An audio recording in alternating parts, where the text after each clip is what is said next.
est sur une opération de restauration d'îlots de reproduction pour un oiseau, la sterne naine, ou sterne pierre-garin, ou sterne kojek. Les trois espèces peuvent venir sur cet îlot, mais c'est un îlot qui fonctionne bien pour les sternes naines. L'idée, c'est de déconnecter la berge des îlots, qui pour l'instant sont reliés par une petite bande de sable. Le problème, c'est que cette bande de sable permet aux promeneurs de venir se balader sur les îlots, aux chiens, aux chats, aux rongeurs, etc.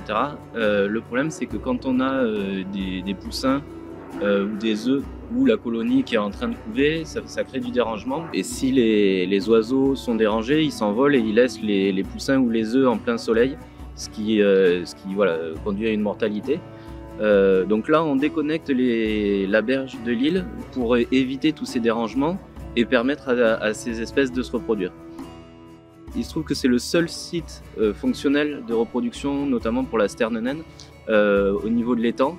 Et c'est parfois même le premier site de reproduction pour cette espèce au niveau du département des Pyrénées-Orientales.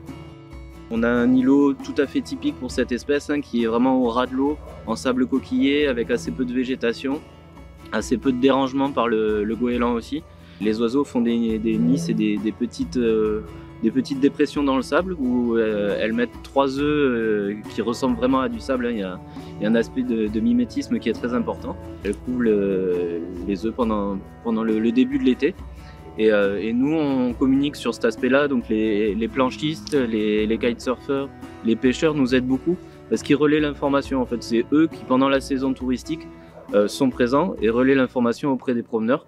Et ça évite qu'il y ait trop de gens qui viennent fréquenter ces îlots.